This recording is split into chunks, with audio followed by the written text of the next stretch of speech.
Hello friends, আসসালামু আলাইকুম। Welcome back to Shahidadoula channel. আশা করি আপনারা সবাই ভালো আছেন।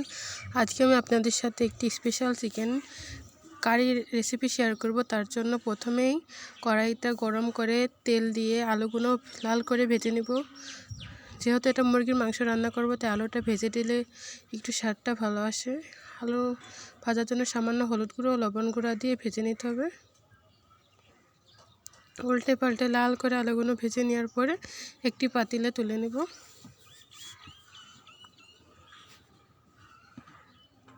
এবার কড়াই থাকা তেলের মধ্যে পেঁয়াজ কুচি দিয়ে দেব। পেঁয়াজটা একটু হালকা ব্রাউন করে ভেজে নিতে হবে, কারণ পেঁয়াজের ফ্লেভারটা চিকেন কারি একটি মজাদার ফ্লেভার নিয়ে চলে আসে।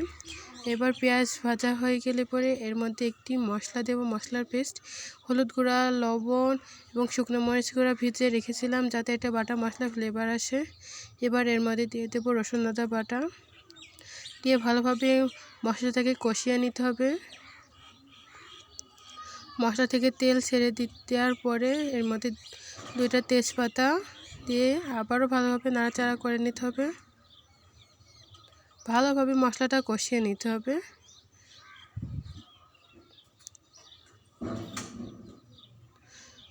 এর মধ্যে একটু সামান্য তেল দিয়ে দেব। তেলটা একটু কম মনে হচ্ছিল, তার জন্য। এবার মশলাটা কষানো হয়ে গেছে। এবার এর মধ্যে লাল লাল চিকেন দিয়ে দেব।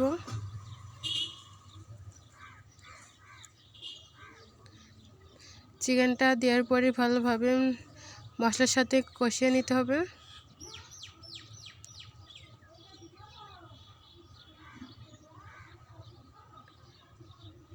মশলাটার সাথে চিকেনটা ভালোভাবে মাখানো হয়ে গেছে।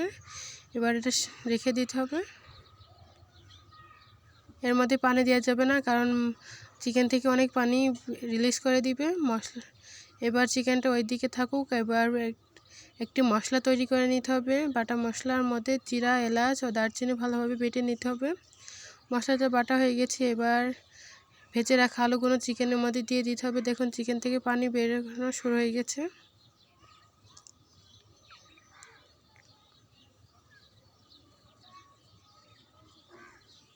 এবার এর মধ্যে দিয়ে দিতে হবে সেই বাটা মশলা, জিরা, এলাচ আর গরম মশলা বাটা দিয়ে এবারও ভালোভাবে কষিয়ে নিতে হবে। চিকেনটাকে যত বেশি ভালো করে কষানো হবে, খেতে তত বেশি মজাদার হবে।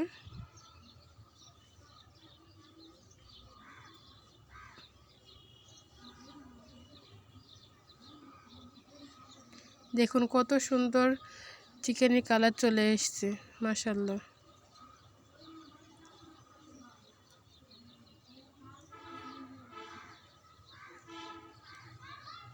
মশলা থেকে তেল ছেড়ে দিয়েছে। এবার এর মধ্যে দিয়ে দিতে হবে ঝোলের পানি। আপনাদের মেজারমেন্ট অনুযায়ী ঝোলের পানি দেবেন।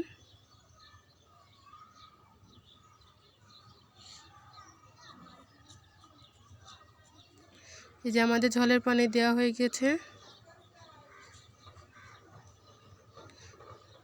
এই যে আমাদের চিকেন কারিও রান্না হয়ে গেছে। কালারটা দেখুন, জাস্ট ওয়াও।